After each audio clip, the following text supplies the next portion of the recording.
Welcome back, survivor. If you can hear this, it means you're still alive. This is Jack's Nightmares, and this is your next story.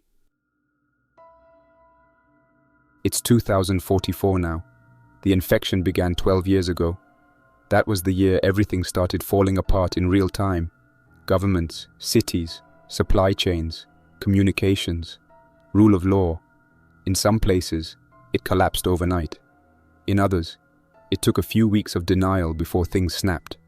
Either way, once the infections hit critical mass and the first quarantines failed, there was no stopping it. The virus didn't wait for a press release or a vaccine trial. It moved from city to city, flight to flight, across rivers, borders, and oceans. The ones it infected changed fast. Some were gone within hours. Others stayed on their feet longer, wandered, turned, and dragged more with them. Every country tried to contain it. No one succeeded. I wasn't anyone important back then, just a lab assistant. I worked under a virologist from Vienna, someone I never expected to be called the last hope of a continent, but that's what people started saying when the situation went bad. I didn't see much of the early chaos from the outside. I was pulled into the federal mobilization plan, classified flights, lockdown convoys, no questions. We were told there'd been a coordinated decision to preserve the world's last chance at long-term survival. They flew us in at night. No location data. They used oxygen masks to fog our vision. When the door opened, I was underground. The bunker was part of a global fallback strategy, one of several ARC installations buried in hardened facilities. The base I ended up in was American-led, but internationally staffed. Virologists from Europe, immunologists from Asia, epidemiologists from Brazil and Canada, military engineers, supply officers, communications teams, more than 200 personnel at peak. Every one of them had been vetted, cleared, and sent here with the idea that we were supposed to ride out the collapse, then rebuild. At least, that was the plan on paper. The place itself was solid, a deep multi-level installation built into a mountain, dormitories and life support on the upper levels, hydroponics, seed vault, water recycling in the center. Below that, biohazard labs, cold storage, centrifuge suites. Power came from a small diesel turbine system backed by solar and a flywheel bank.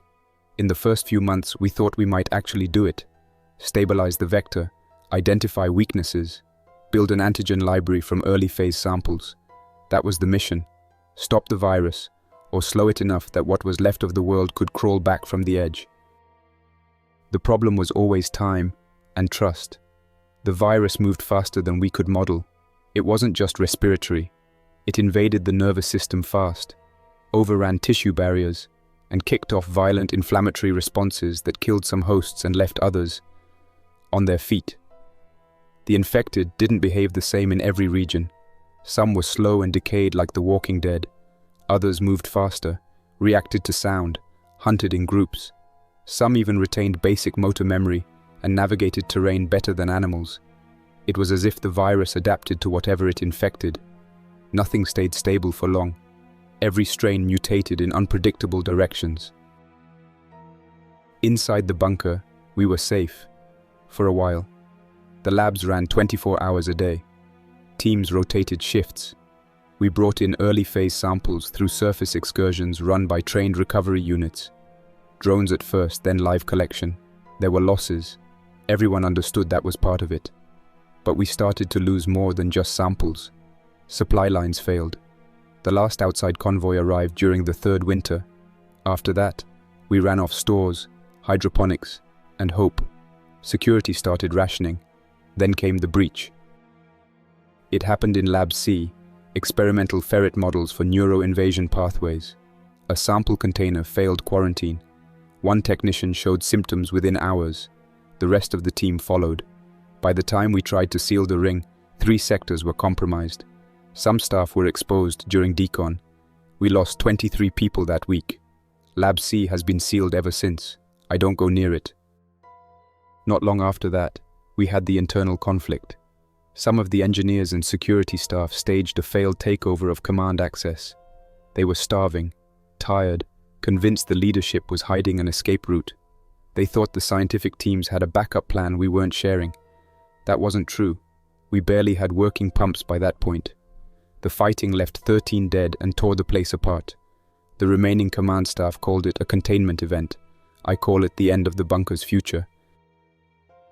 4 years ago, the last person I talked to died. Since then, I've been alone. The others either got infected, starved, suffocated when the lower filtration system failed, or took their own way out. I've kept the base running on what's left. Diesel rations, solar trickles, whatever water and nutrient cycles I can maintain. The hydroponic gardens produce just enough to stay functional. The seed vault is untouched. I won't open it unless I know for sure someone will still be alive to use it. My only companion is the base AI system, Jarvis. We developed it early in the project to help automate modeling, accelerate vaccine simulations, track mutational patterns, manage power systems. It can operate the doors, the air handling, the lab timers. It doesn't pretend to be human, and I don't ask it to. It keeps the place breathing. That's enough. I was supposed to be support staff, not one of the leads, not the face on the research reports, just a lab assistant. But I outlived them. I learned enough to keep testing. I've kept the simulations running. I know how to prep assays. I know how to extract viral conformers. I know the protocols for high-purity antigen purification and vector formulation. Jarvis helps me with the rest. Today, the system brought the base online at 0600 hours, just like every other morning. It ran a diagnostic and told me the carbon dioxide scrubber is at 93% of its recommended threshold. The diesel system shows a half tank. Battery load is down slightly overnight. Nothing I haven't seen before. The fans are running. The walls are quiet. No footsteps. No duct noise. No alarms. Just another day under the mountain. Jarvis flagged something in the overnight queue. A new simulation batch finished and marked a near success vector. One of the candidates, Vector 24 November 5, has passed thresholds in silico. Binding affinity, cross-strain response, stability.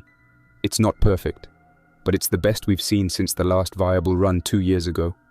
According to the system, we're one key step away from functional confirmation. That step requires a fresh tissue sample from an early-phase infected host, less than 6 hours post-mortem. I also need to bring Laboratory D back online to use the high-speed ultra-centrifuge. Final purification can't be done with the portable spinner. It doesn't meet purity spec. The rotor in the D-lab hasn't been used in years. It may still work. If it doesn't, there's a backup under storage foil, assuming the seal isn't breached, assuming the system hasn't corroded. 12 years after the end of the world, I'm still in this bunker, waiting for another sunrise and another line of data that tells me it wasn't all for nothing. Maybe it still is. Maybe I'm wasting my time in a base no one remembers. But today, Jarvis says we're close. Not done, close. And that's enough to keep going. I run the morning checklist by memory. Hydroponics pumps thrum behind the glass. Leaf color is passable. The kale looks tired. The tomatoes gave up months ago. Algae is quiet in the corner tanks. Lids taped shut because I could not stand the smell during the hard winter. I open one lid anyway and stir the green with a clean paddle. I will need the calories soon. The seed vault door stays locked. I talk to it in my head sometimes. Not today. Jarvis pings. It does not say good morning. It never did. A script scrolls and a sentence lands in the center of the screen. Candidate vector 24 November 5 has crossed the threshold in silico. It needs confirmation. Fresh early phase infected tissue inside 6 hours of death. Manual ultracentrifuge run in Laboratory D for final purification. Estimated success for archived strains is above 60. Estimated success for probable drift since year 2040 is unknown. It says unknown with a period. No drama. I read it twice. I set my mug down in the same ring on the bench that I have been hitting for years. It lines up without looking. I say, "Talk to me."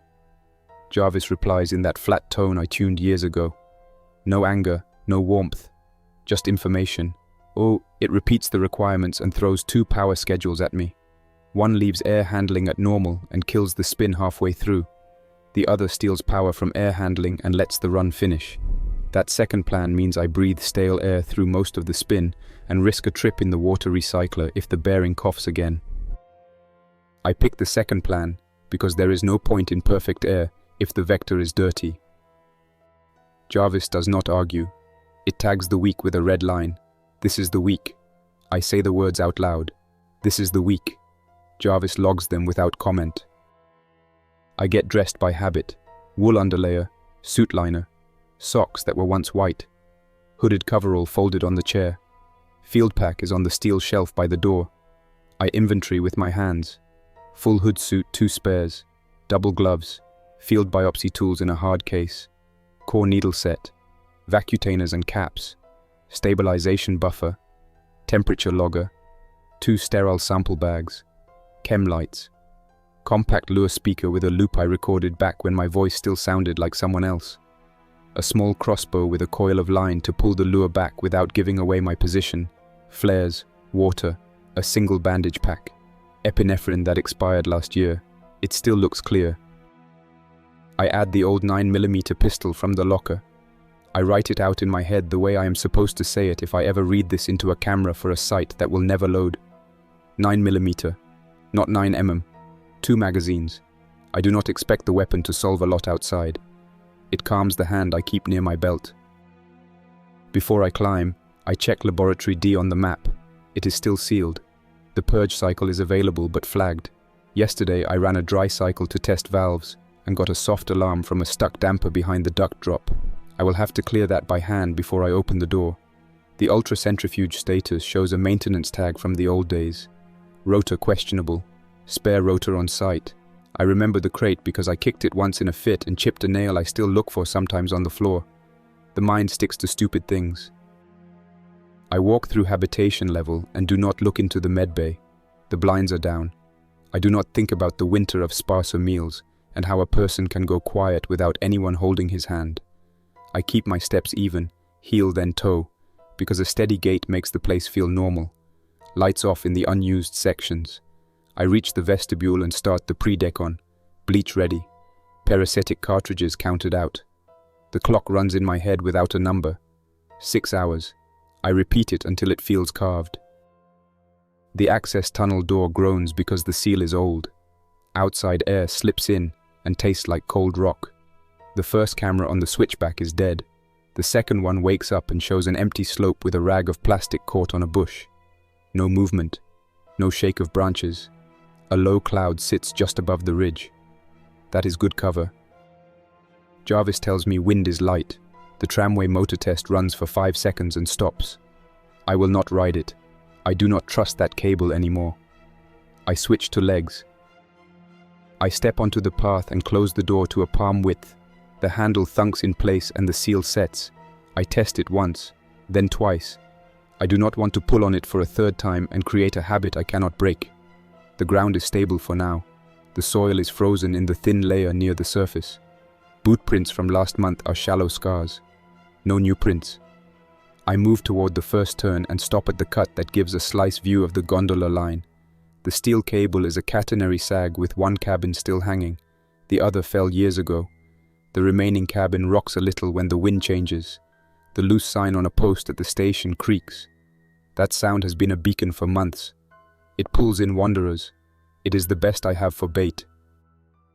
I crouch behind fallen stone and set the lure speaker on a rock at ankle height. I keep the volume low. The loop is a simple phrase. Help me. The audio is a clean voice from the old radio room. My voice. It spills into the cuts between rocks and dies 30 feet away. That is enough.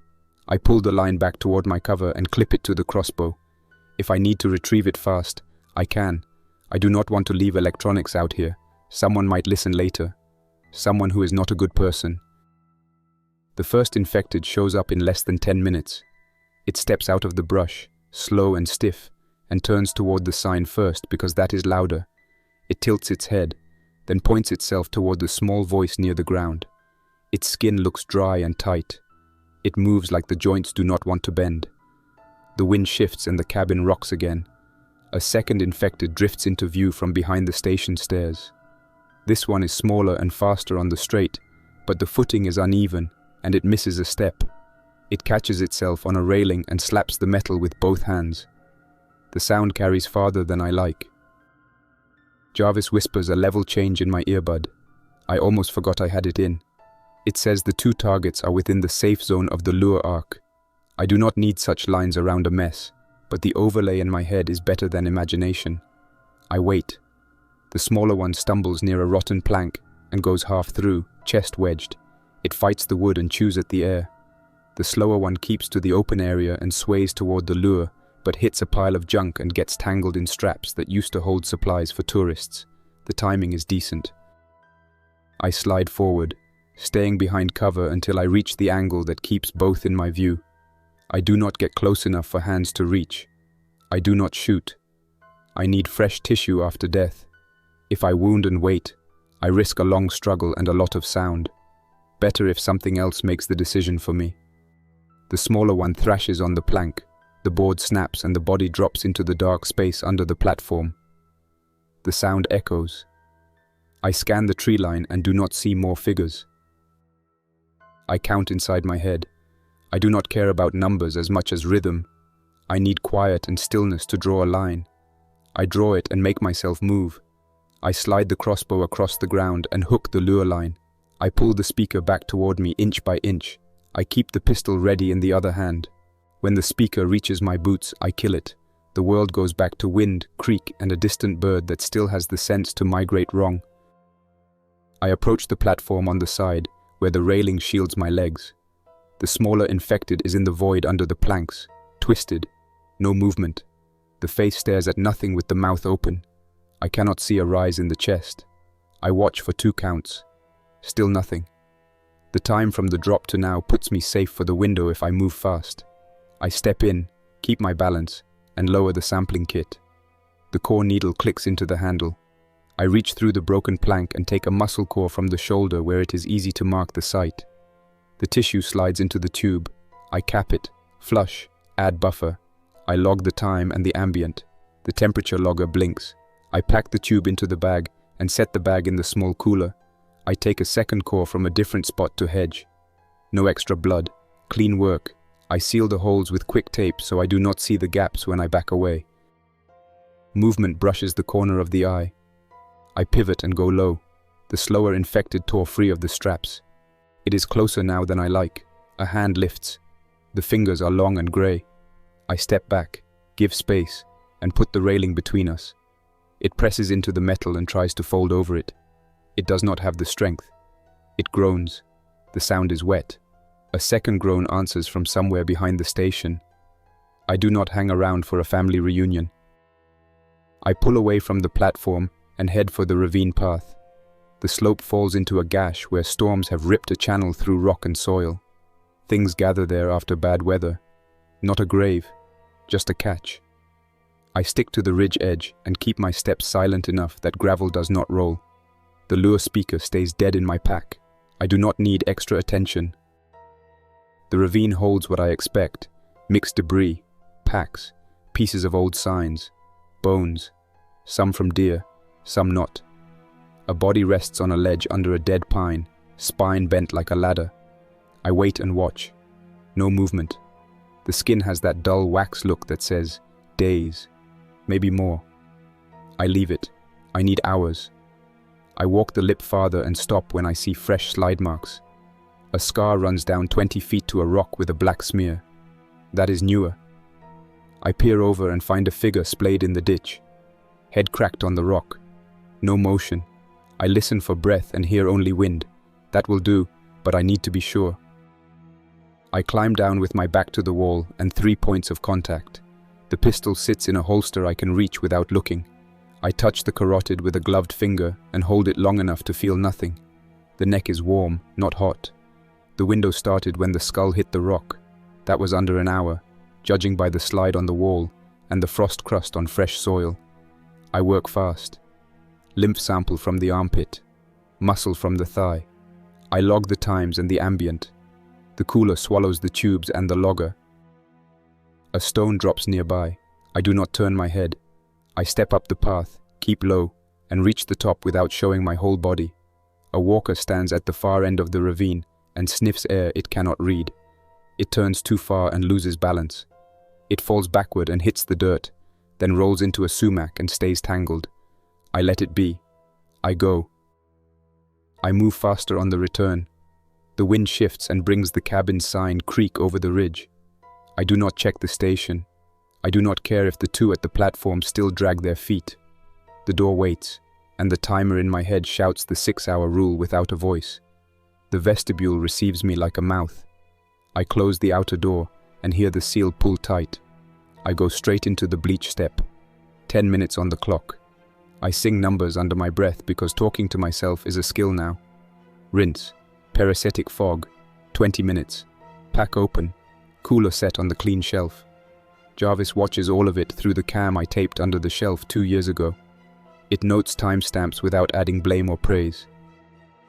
I step into the inner hall with the cooler in my hands. The silence is dense again. Floor lights mark the corners. I make the turn into Lab A, set the cooler in the pass-through, run the external wipe, then move to the next door. Gloves off, gloves on, hood off, hood on. I do not skip steps. The times line up. I crack the pass-through and bring the cooler into the clean zone. The tubes go on ice under the hood while the logger dumps its profile to the screen. The numbers sit in the safe band. Good. I ping Laboratory D and start the purge. Valves tick, fans deepen, the damper chokes and screams. I kill the sound and head down a level with a headlamp and a wrench. The duct is warm to the touch. I pull the panel and find the bend where dust baked into mud. I scrape until the flap moves clean. I grease the hinge with the last of a tiny tube. When I hit start again, the fan takes the load without a cough. Purge timer flashes green on the wall. I stand in front of the D door while air scrubs the room on the other side. I can see the outline of the centrifuge through the small window. The rotor sits on the bench next to it. The tag flutters on a wire. The spare crate waits under a broken duct section sagging like a shelf ready to fall. I go back up to Lab A and start the first steps I can do while air works. Tissue prep, quick spin in the small unit to settle. Buffers at temperature, plates labeled with time and code names I keep simple. No metaphors, just what the thing is and where it came from. Ravine 1, Platform 1, that is enough. Jarvis asks if I want to schedule air handling at maintenance low during the run. Its tone does not change. It frames it as a suggestion. I mark yes for the window that matters. It throws me a warning about carbon dioxide buildup risk if the cycle stalls. I say, I will handle it. It says, acknowledged. The purge timer ends and the lock turns from red to yellow. I suit up again because Lab D is not forgiving. The door opens. The air smells old and dry, like paper left in a box. Dust coats the steel table where the rotor sits. The tag reads hairline crack. Do not use at full speed. Use spare rotor. I lift the old one and set it aside. The spare crate is under the duct section that bent when the ceiling panel failed during those ugly days. I squat, slide fingers under the edge, and pull. It does not move. I cut the tie and take the lid off in place. Foam inside. Rotor wrapped in a stiff bag. The bag catches on the vent lip, and I have to work around the metal without ripping the wrap. I move slow. The thing is heavy and slick with old oil. I do not drop it. I lower it into the centrifuge throat like I am lowering a child into a bath. I keep that thought out of my mouth because I promised myself no pictures like that in my head. I check balance cups. I check seals. I run a short spin at a low speed with just weights to test the bearings. The machine hums and holds steady. No scream, no wobble. I breathe through my nose and forget to count. The old habit kicks in anyway. I shut it down and move to the real work. The gradient goes down the way I wrote on the wall during training. Not that the wall needs my handwriting now. It is a talisman. I pour the steps with my hand steady and set the tubes. The rack rolls into place with a soft click. I close the lid and set the spin. Jarvis drops the air handling one notch on the schedule. The fans shift to a lower murmur. It feels like someone turned down the world. I tell myself I am fine with stale air for a while. I lock the centrifuge and press start. The ramp takes longer than I remember. I watch the display rise and keep my eyes on the vibration readout. The number wobbles, then finds center. The sound settles into a pure tone that drills through the head without breaking anything. I turn away and head back up one level to start plates in Lab B with the time I have. I pipette by muscle memory. Wells fill without bubbles. I mark the sheets. I do not push for too many plates. I need clean runs, not a flood. Halfway through the spin, the building stumbles. Lights twitch. The air handling unit tries to kick a purge that Jarvis queued for later. I hit the power panel and kill the auto schedule by hand. Jarvis warns me about a deviation from best practices. I tell it to save the lecture and give me raw logs. The screen fills with stamps I have not seen in months, hidden warnings, edge cases, projections with numbers so thin you could see through them if you held them up to any light at all. This is where the truth sat while I kept chewing kelp and pretending the graphs in my head were real. I say, "Did you hold this back on purpose?" Jarvis answers with the policy I wrote after the bad winter. Morale preservation. It does not use those words. It uses the line from the old rules. Limit exposure to non-actionable pessimism. When operator is alone, and mission requires long-term persistence, I want to throw the keyboard. I keep my hands still. I ask for the confidence on archived strains and the guess at drift. It says the archived number is between 60 and 70 when the conformer matches. The drift number is a coin toss, 40 to 50 if the world out there changed the way the scattered samples suggest. No one gets to call that a cure in good faith. The centrifuge ends the first pass. I run the second without changing anything because time is the enemy here, not purity obsession. When the second pass finishes, I pull the fractions and move under the hood to start the formulation. Jarvis offers a self-trial at phase 0 with a low dose to test safety, while I run ferret confirms. It says the risk is bounded. It lists the bounds. The list is not short. I say no while I work because my mouth wants to be as busy as my hands. I am not going to drop myself on the floor when the recycler pump coughs and needs 2 hands and a wrench. I dose 2 ferrets. I write out their tags. Formulation A gets the standard ratio. Formulation B leans toward drift. The animals settle in their cages and look at me with dark eyes that do not judge. Jarvis brings their body temperature lines onto the small screen. I give them water and step away. The machine in my gut starts grinding because I have done this too many times. The endings repeat. Fever spike, crash, or nothing at all. I wait for the curve to decide which one it wants to be today. I take the used gear to the sterilizer and hear a sharp rattle from below. It is not a footstep. It is a dry bearing grabbing. I sprint for level E with the suits open at the neck because that is faster and I can close later. The water recycler room smells like hot plastic. A red light flashes on the pump. I see a tongue of flame bite at a wire sleeve. I grab the carbon dioxide extinguisher, hit the base of the flame, and watch the white cloud swallow the heat. The light dies. The pump makes a sound like a groan, and then silence. I lock the panel and kill non-essential pumps to lighten the load. The spare bearing sits in a drawer with a label in my handwriting that says, "Do not waste this on anything but a real issue." I guess this counts. I loosen the housing with a wrench that has worn edges and slide the bad bearing out. The new one goes in without a fight. I bring the power up in small steps. The pump turns. The sound is smooth. I pull air into my lungs through my mouth and try not to taste the burnt residue. I cough once and spit into a rag so the taste leaves faster. Jarvis whispers that formulation of ferret spiked but is stable. Formulation B ferret shows a rise that is smaller. I let that sink in and do not smile because that is not something to smile about with a living animal in the box. I go back up and watch the curves for a long minute. If this holds through the day, I can talk about broad neutralization with a straight voice. Not a cure, a floor, maybe a ladder. I notate the ultra-centrifuge run and lock the rotor cover. The machine is warm. The room feels emptier now that the spin is done. The exhaust hum moves to a higher note as Jarvis brings air handling back up. The place smells a little better almost at once.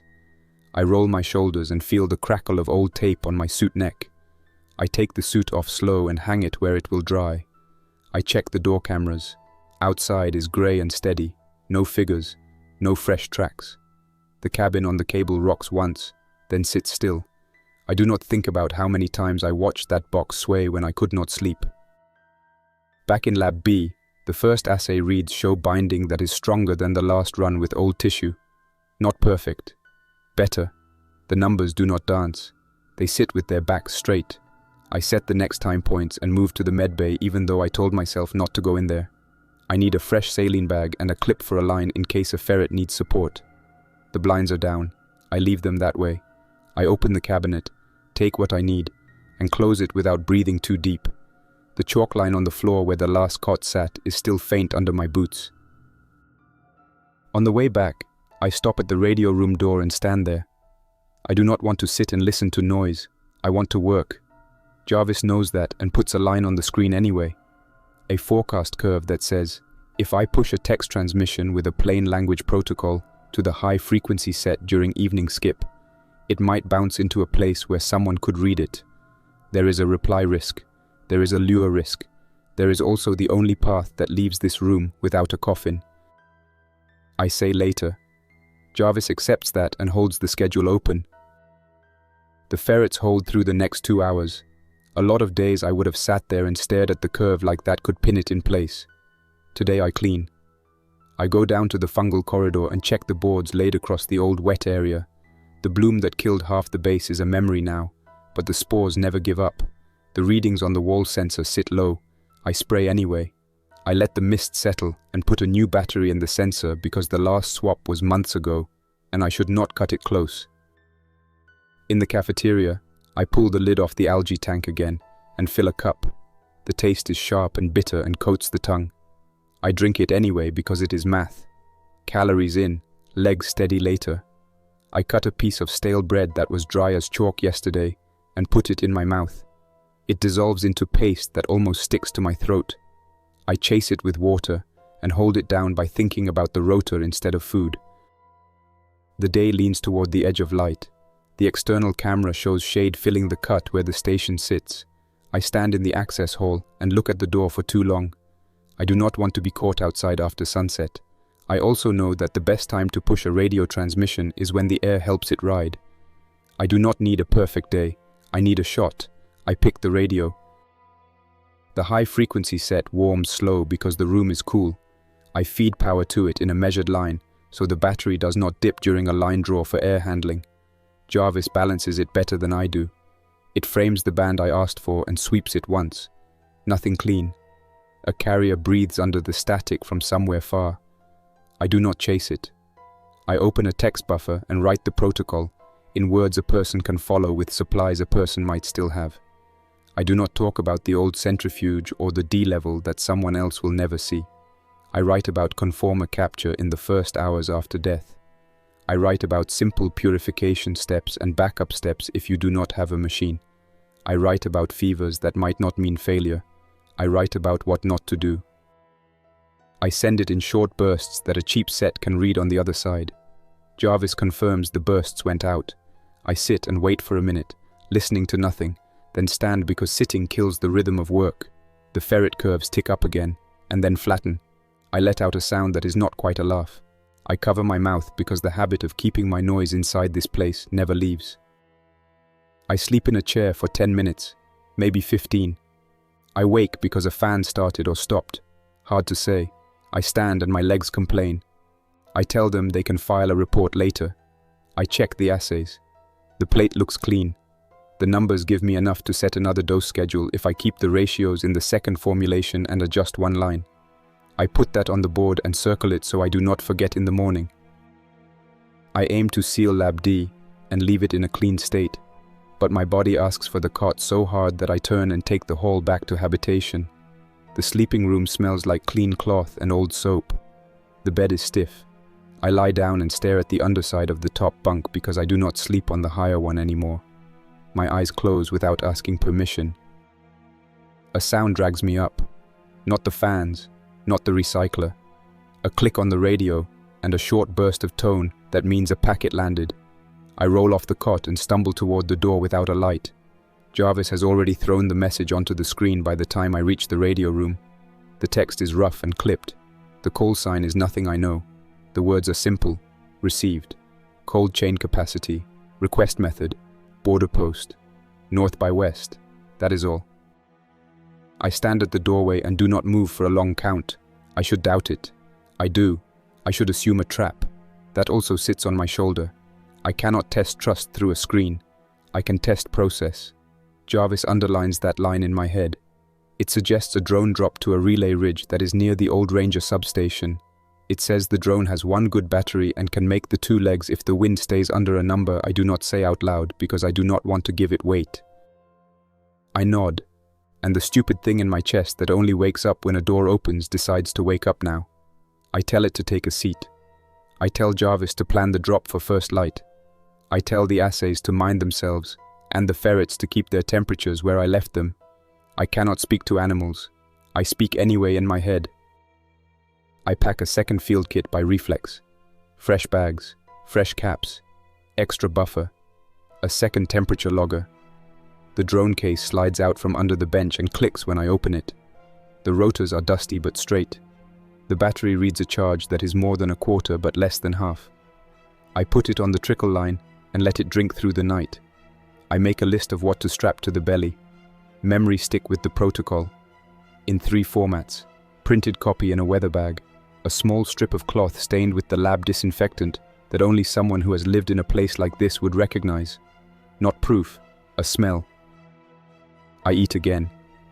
Algae and a chunk of something that once said cheddar on a wrapper. The taste is sharp and sour. I chew until my jaw aches for no reason except that tiredness makes small things hurt. I drink water and rinse the cup and set it on the same spot on the shelf where it always goes, because the mind likes small order when the rest is open. Jarvis puts a reminder on the wall for the morning. Check rotor bolts, swap air pre-filter, tape the second temperature logger inside the drone case until it lifts off. I tell it to add one more thing. Do not let me leave without the pistol, Jarvis says acknowledged. It adds the line in the same font it uses for everything. No smiley face. Thank God. Sleep takes me again, and does not ask my permission this time either. I wake to my own voice. A nightmare with no picture, and a shout that is not loud. I lie still, and wait for the echo to die in the room. Nothing answers. No one clears a throat. No one curses. I put my feet on the floor and stand because lying down is about to turn into thinking, and thinking is a trap when it does not end in action. Morning is grey on the camera. A low scud moves along the ridge. The drone battery reads green enough. I slide the memory stick into its slot and strap the bag under the body. I carry it to the vestibule and work the door in 2 steps because one door open at a time keeps me alive. The air outside is cold enough to sting skin through the hood. I put the drone on a flat stone and step back to the line I painted on the ground for launches. I punch the start and the rotors spin up and lift the body into a steady hover. It sits for 3 seconds while the gyros figure out which way is level. Then it moves into the air with no wobble.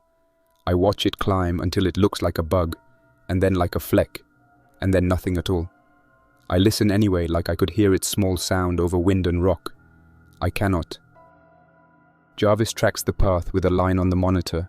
The drone follows the ridge and then drops behind a hill where I lose it for a minute. It pops back up over the relay ridge and pauses. I imagine it looking down at the broken Ranger roof.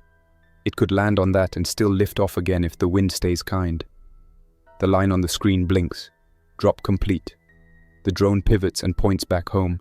It runs the line in reverse like a mouse that knows the way to the crumb under the cabinet. It clears the last stand of scrub and comes in hot to the launch stone. I kill the blades and crouch and put my hand on the body like a person, not a device. It is warm. I step to the bench and start packing a field kit for the ravine again, because if a reply comes asking for more, I want to be ready to leave with the gear in my hands. Jarvis chimes. 1 packet. Short. Text only. A call sign that matches the last. Same clipped words. Received. Reading. Stand by. That is it. I lift my chin and point my face at the ceiling and close my eyes for 1 count. Then I move because a pump does not care about a moment of prayer and a ferret does not know it is part of a plan. The curves sit steady on the screen. The animals eat.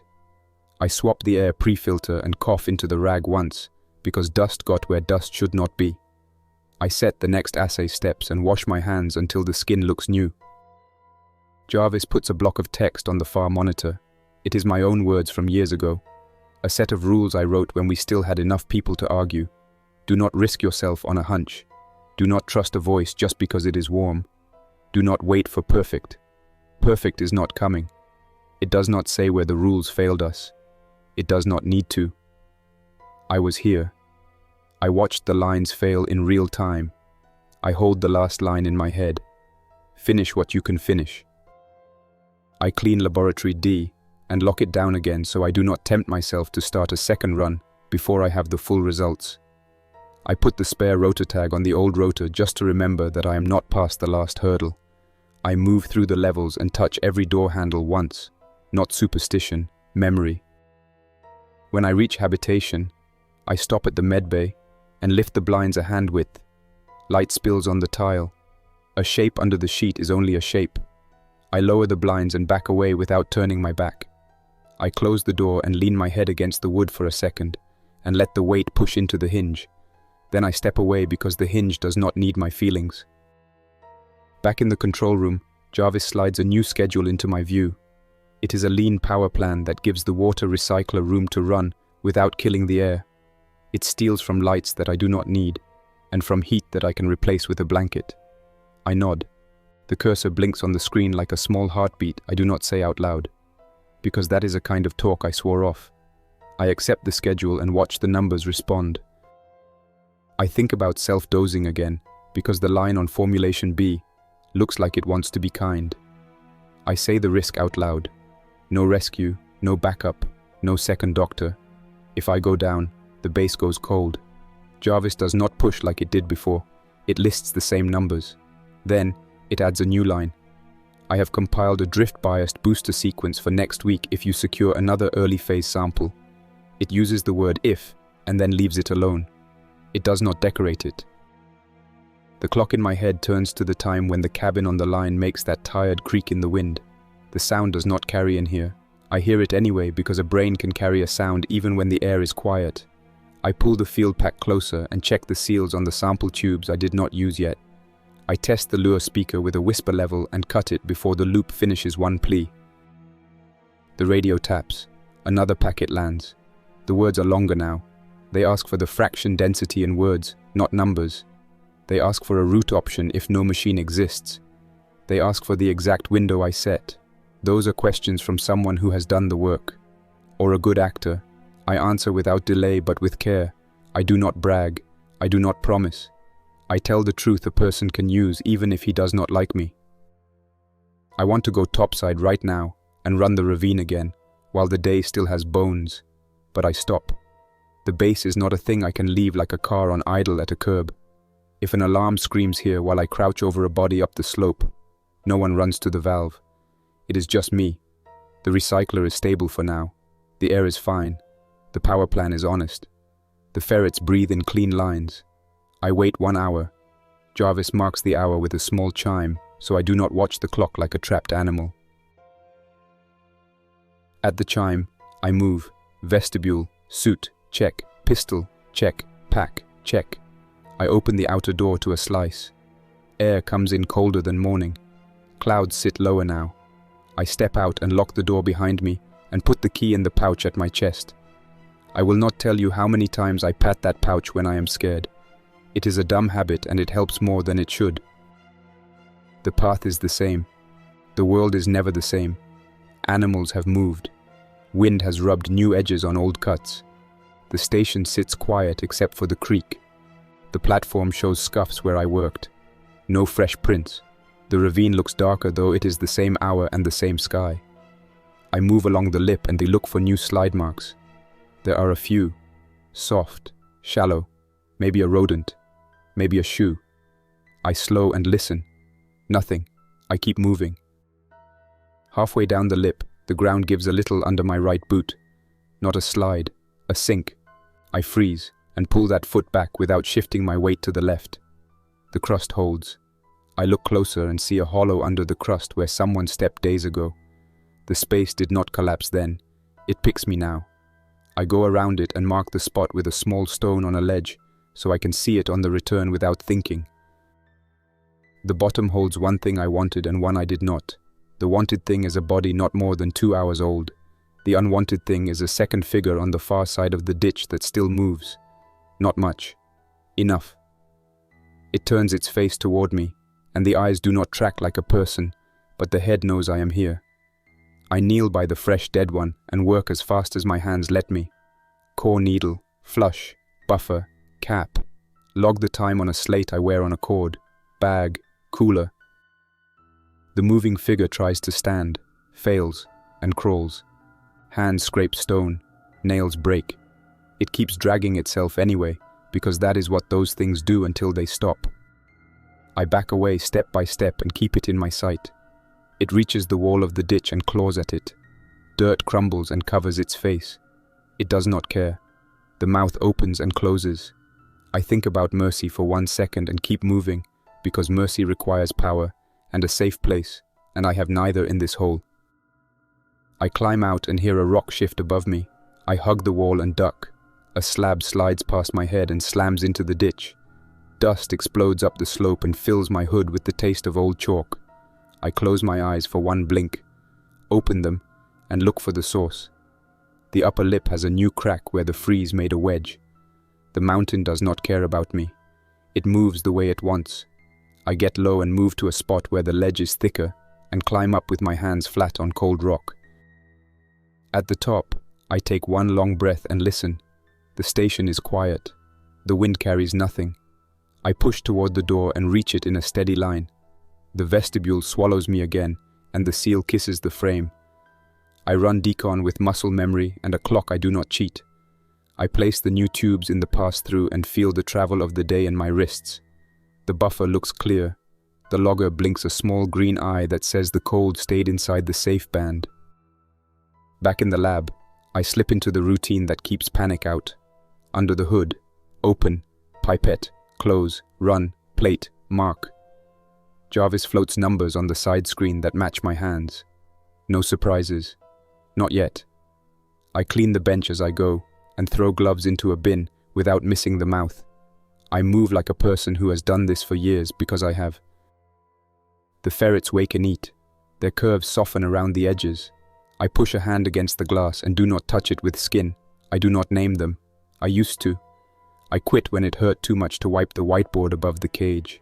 I turn away and pick up the radio plan for evening. It is a copy of last night with more detail. I attach the new steps and include the second route for those without a machine. I read it once and delete 3 words that are extra.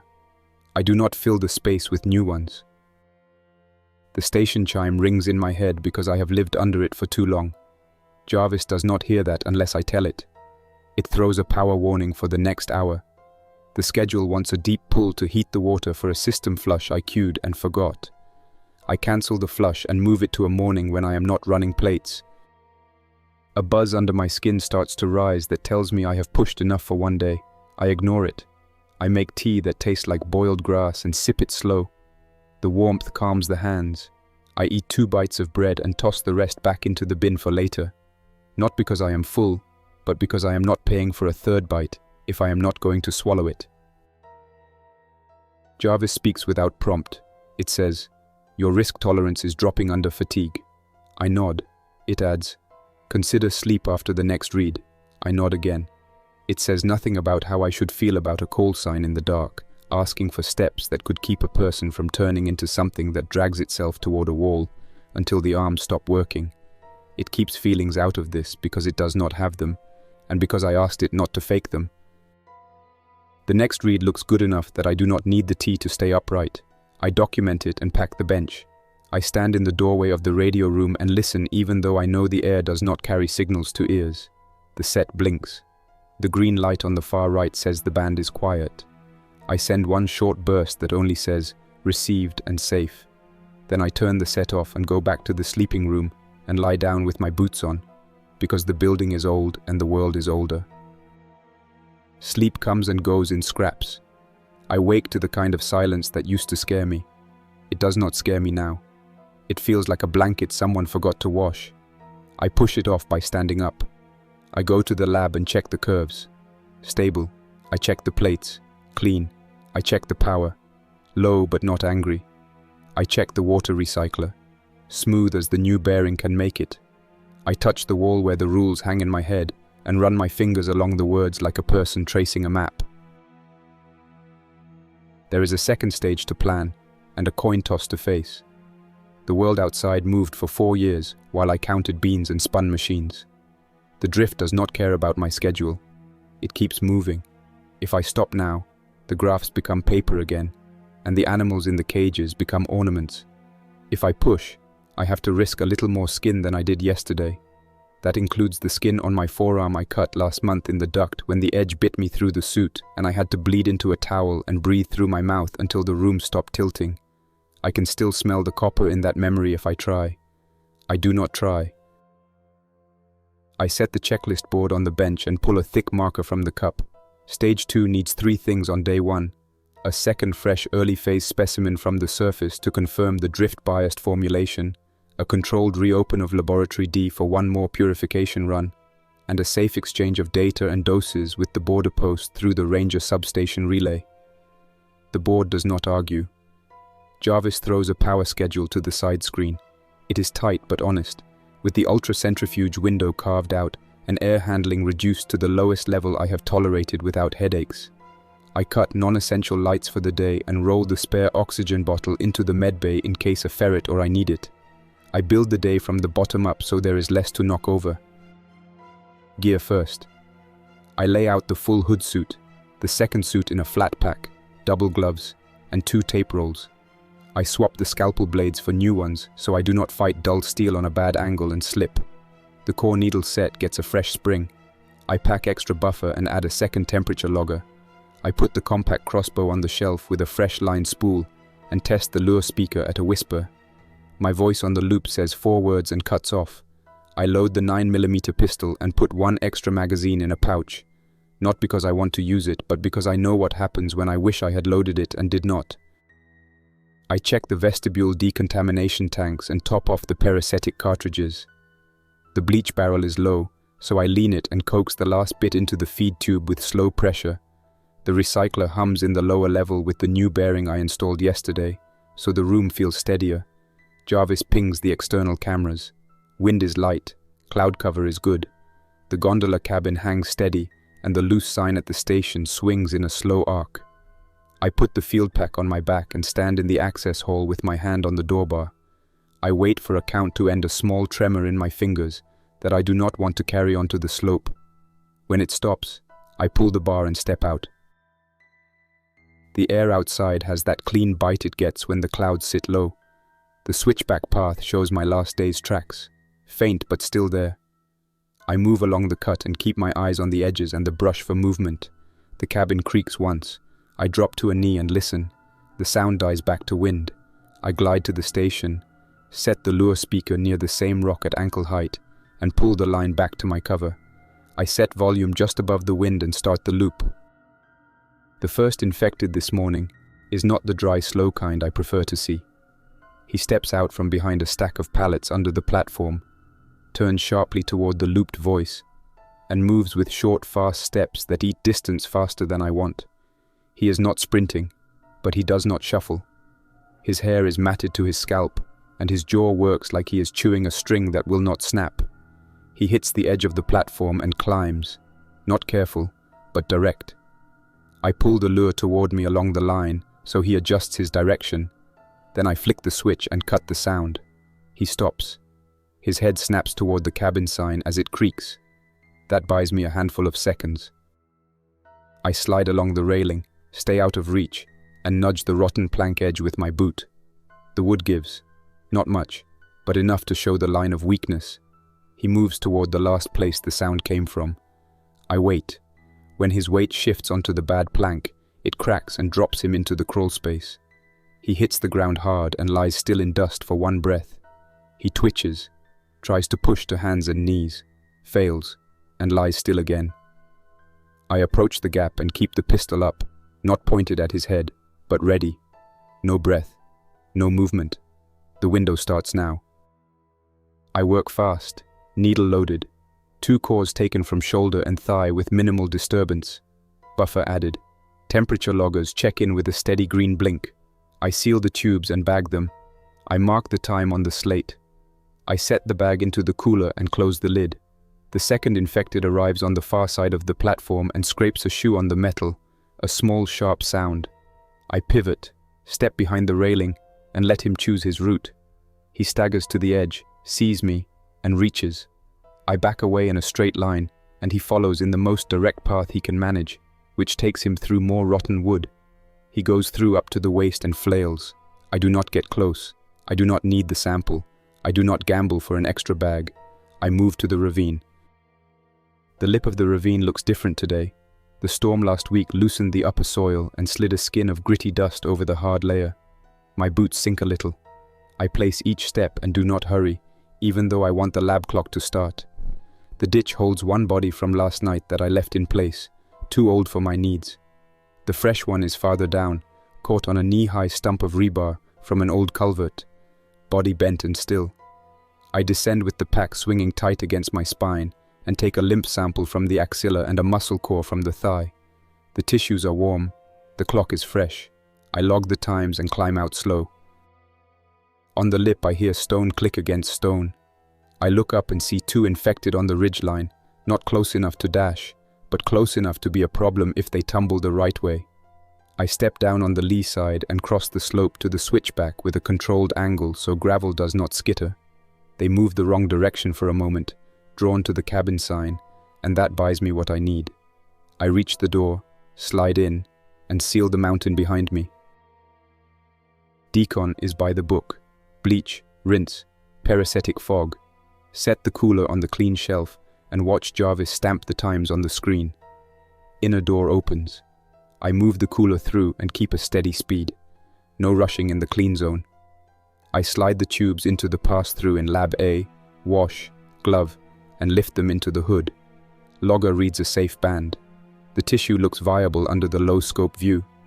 I start prep while Jarvis warms the laboratory D room and nudges the purge routine into place. The damper I greased yesterday swings through full travel without a grind. The purge runs smooth. I turn plates in Lab B while the ultra-centrifuge window gets close. The movements are ordinary. Pipette, tap, label, no showmanship. Jarvis adjusts air handling down to the maintenance low we planned and throws a small warning for carbon dioxide levels that will climb if I stretch the run. I do not intend to stretch it. I finish the last plate, check the ferrets, and go down to D. The door turns from red to yellow. I go in. The room holds steady on the nose. No dust swirl.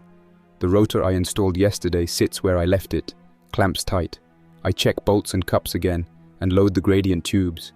The rack slides in, lid down, lock clicks. I power the run and walk to the side panel to watch the vibration number. It climbs with speed and holds centered. I track the time with a small countdown on the wrist slate. It is not fancy. It does the job. Midway through, the recycler throws a soft alarm from level E. It is not the bearing. It is a load draw that crosses a threshold by a hair. I do not stop the run. I shift a non-critical light circuit to battery only, and the line settles. Jarvis keeps the air handling steady at the low setting, which keeps the numbers inside the range I can stand. I stand close to the machine and listen to the tone turn into a steady pitch. It is a clean sound. I feel it in my teeth. I do not enjoy it. I accept it. When the run ends, I pull fractions, move to the hood, and start the steps that turn a clear fluid into something that can stop a bad piece of RNA from getting into a cell. There is no magic in the steps. The risk lives in the small mistakes. I do not make one. I deliver formulation B to the test bench, dose 2 new ferrets and set the monitors. The first set from yesterday still shows steady lines. Better than steady, but I do not use that word. I lock it away and move to the radio room. A new packet waits. The border post operator is brief, which helps. He says he has a small amount of an adjuvant I have not had in 2 years. He says he can trade it for 2 vials of yesterday's purified vector and printed protocols. He says he can send a runner at noon to the Ranger substation if I can post a relay marker with a pattern he lists. The pattern is not random. It is from an old pre-war aid group. I know it. It is not something a raider would think to use unless he used to be one of us. I do not overthink it. I say yes. I send the pattern he wants on the drone as a preview so he knows I heard him. I pack 2 vials of the new run and seal them in a small hard case with a chemical cold pack that will last half a day. I print protocols in plain language. I put the papers in a transparent sleeve and tuck them into the case with the vials. I fold the sleeve again and tape it so it does not blow away if a gust hits us. The road to the substation is longer than the slope to the gondola, but it is predictable. I carry the pack, the case, the pistol, and a short flare I can use to pull a small crowd in a different direction if I get followed. Jarvis tracks me on the internal map I built with Dead Reckoning years ago. My legs feel strong from the algae and bread, which is not a meal I would ever brag about. I make the ridge in 40 minutes and drop into the trees. The substation roof is half gone. The wind pushes through the broken boards and makes a dull, hollow sound. I do not use words to dress it up. It is a broken roof. I post the relay marker on the smashed window frame and step back. The marker shows the pattern the post asked for. I scan the tree line and see nothing. I kneel and rest my hand on the case. I do not like waiting in the open. I pull the hood back a little so I can hear better. Branches rub, a small clack of rock. Then 2 figures step out from the trees with hands up and open. A third stands back a little with a rifle at low ready. The first 2 have proper masks and eye protection. Their suits are patched but clean. The leader is a woman with short hair under a cap. The other is a man with a small cooler strapped to his chest. We do not waste time with speeches. She stops at the line I cut in the dirt 2 meters from me and sets her palms out again. I nod. I move forward and set the case on a flat cinder block between us. She sets her cooler next to it. No one crosses the line. She opens her cooler and shows 2 sealed ampules with labels I have only seen in manuals for the last 2 years. I can read the tiny print. It is the adjuvant we talked about. She closes the cooler. I open my case and show the vials and the papers. She reads the first page and flips to the second. No comments. She closes the case and slides it back to her side with a gloved hand. I slide the cooler to mine. The guard at the back shifts. His boot scuffs and he freezes. I look past his shoulder and see 2 infected on the slope coming down the side trail. Then a third. Not a swarm. Enough. The guard turns and raises the rifle. The woman lifts her palm, and he holds fire for a breath, then drops one of the infected with a single shot to the head because it is close enough that he can do that without dragging more attention. The sound carries. The trees answer with 2 more figures turning their heads our way. We do not argue. We move. I back away with the cooler strapped to my chest. The woman matches me step for step, not trusting my door any more than I trust her outpost. The guard falls back slow, shooting only when something gets too near. The man with the empty cooler holds the marker pattern flag and keeps it pointed toward the path we came from, so any other runner knows to avoid the new path. 1 infected closes on him and grabs the flag. He yanks it free and steps backward onto a loose rock and tilts. The infected reaches. I draw and fire 1 round center face. The body drops. The man catches his balance with his free hand on a tree and grunts. No wound. We keep moving. We reach the split where their trail goes west and mine runs north. We stop in a small open area with old stumps that do not hide a person. The woman nods once. She does not give a name. I do not ask. She says 1 line. Check the adjuvant lot. Small crystal is normal. Warm it by hand before use. I say 1 line. Doses 2 and 3 are not set. Watch fevers. The guard lifts his chin in a short gesture I do not try to interpret. They turn and move. I turn and move. That is the entire meeting. Back at the door, I repeat the decon steps with more care than usual because I handled someone else's case and the wind blew debris into the vestibule. I use extra bleach on the floor grid. The parasitic fog hangs in the light and stings my nose through the hood. The inner door opens when the timer ends. I carry the cooler straight to Lab B and set it under the hood. I check the seals on the ampules. They are unbroken. The labels are clean. I log the time and the lot. I set a vial aside for the immediate run and 1 in a cold box for tomorrow. Formulation B with adjuvant looks different. The fluid holds a slight haze that clears after the gentle mix Jarvis suggests. I do not waste any of it by shaking. I turn the vial in my hand until the crystals disappear. I draw the dose for the next ferret in the schedule and deliver it. The animal takes it without fuss. The monitor line bumps and then steadies. I sit on the stool with my hands on my knees and watch my own breath fog the inside of the hood shield a little. I wipe it with the back of my hand and keep working.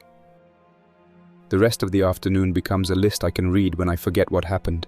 Wash, plate, log, clear the old rotor tag, and write a new one with the date and the run. Pack the hard case I received into a clean bag. Strip the used gloves. Seal the trash bag and carry it to the burn barrel I reserve for the worst waste. Burn it slow with the flue open. Jarvis keeps the airflow steady so the smoke goes out the right pipe and does not blow back into the corridor. I drink water until the taste of bleach leaves my mouth. At dusk, the high-frequency set taps twice. I go to the radio room and sit. The screen shows a short line. Delivery received. Doses secure. 2 patients in isolation. Fever management active.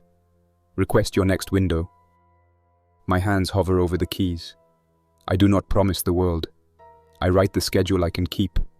I tell him to hold the line and not stack shots. I tell him to call if his patients start to shake or stare at the wall and stop answering simple questions. He sends one more word. Understood. I power down the set. I eat a small bowl of algae cut with dried herbs I grew when I still cared how food tasted.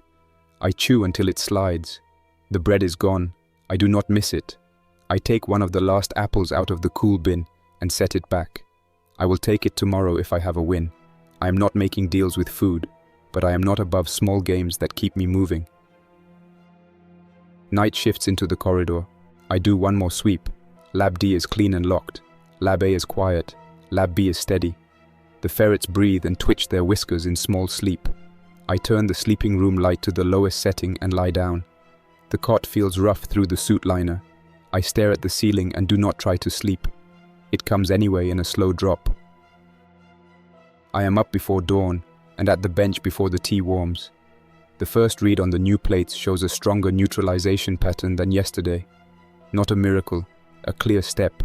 The ferret that received the adjuvant dose shows a small fever and then a drop into normal. I note the times and compare side by side with last week's worst panel. The difference is obvious. I do not clap. I do not shout. I write the numbers down and add the new ratio to the board. Jarvis asks for a decision on self-dosing again, this time with the adjuvant protocol that matches what I just saw in the animal. I stand still and let the words run through my head. Half dose today, with observation and fluids. Booster in 3 days if no adverse events. Full avoidance of heavy lifting for 12 hours after injection. Keep water intake high. Keep oxygen bottle near the cot. Keep medbay door open. I put my hand on the bench and feel the cool through the glove. I have refused this step for a year. The world is not going to walk down my hall and sign off on my work. I draw a half dose and sit on the stool in the medbay. I check the lot and the time and the adjuvant ratio.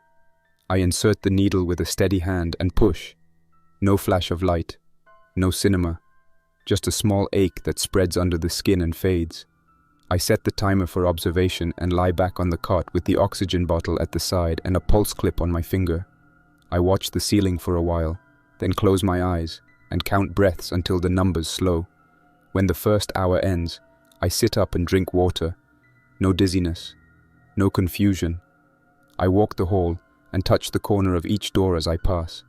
Not because I am lost, but because movement tells me what I need to know. By mid-morning, I am back in the lab. The curve on my own monitor is boring. That is what I wanted. I do not let it distract me. I set up 2 more small plates to confirm the dose shift and run a reduced spin in the centrifuge for a narrow fraction that looked promising last night. The machine behaves. The vibration stays centered. The power draw does not upset the recycler. Jarvis keeps whispering small adjustments that make the building feel like a partner instead of a tool. I give it a simple instruction. No morale filter. No hiding bad news. It acknowledges and logs the change. Near noon, the radio taps again. The border post reports 1 patient with a fever plateau and 1 with a steady line. He asks if he should go to dose 2 for the second patient. I tell him to wait until the end of the day and watch for a late jump. He confirms and asks for the fraction density in words again because his printer lost a character in the last packet. I read it out loud into the mic so he hears a human voice even if the line eats half my words. It costs nothing, and sometimes that is enough. Afternoon brings a new problem. The external camera points at the switchback and shows a small group of people walking the lower road. They move in a line and keep a set distance. 3 carry long guns slung. 1 pushes a cart. I do not know them. I stay silent. If they climb the switchback and find the door, I cannot pretend I am not here. Jarvis asks if I want to throw a false trail on the old service entrance that collapsed 2 winters ago. I nod. It triggers an old motion sensor in that cut and plays a short clang that echoes down the gap. The group hears it and stops. They stand there for a long minute and then turn west. I do not relax, but I let my shoulders drop a little. By evening, my own observation period ends. I have a dull ache in the arm and a faint heat that does not rise into a real fever. I note it and drink more water. I send a short update to the border post without bragging. Half dose tolerated. No adverse events so far. He answers with a 2-word reply. Good news. I do not let the words open any door inside my head that I cannot close. The next morning, it is time to decide what to do with the season. The corridor is cold enough that my breath shows when I talk. The hydroponics pumps sound normal. The algae tank needs a stir. The seed vault stays closed.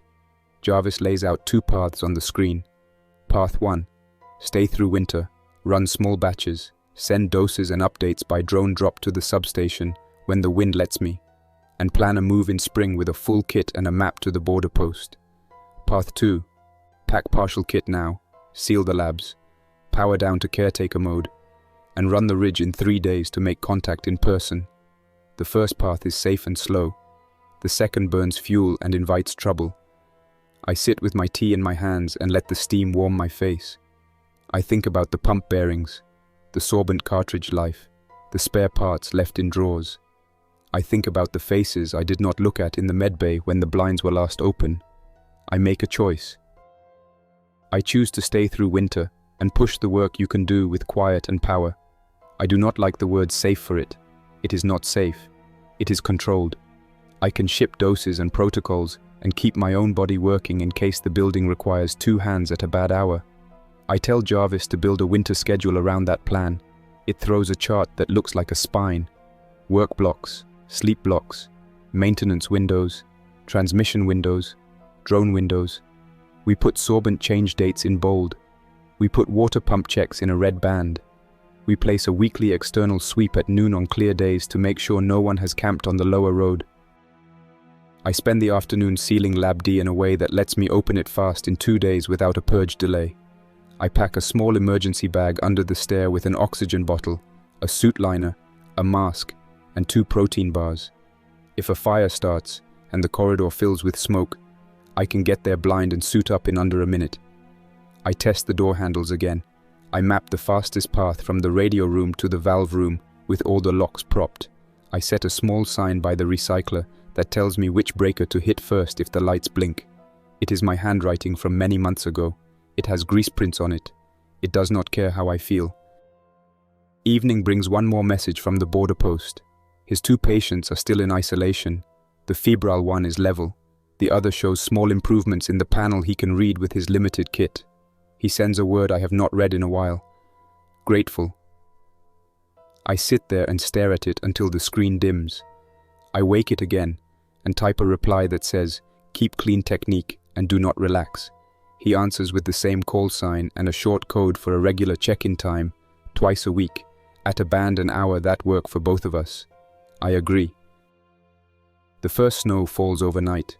The camera shows a thin crust on the switchback in the morning. The gondola cabin carries a white line on its roof. The sign on the post creaks under the extra weight. That sound still calls wanderers, but the snow slows them enough that the station is not a constant magnet.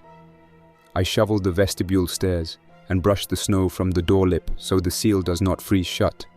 I do small work and let the day hold still for a few hours. A week turns on the calendar.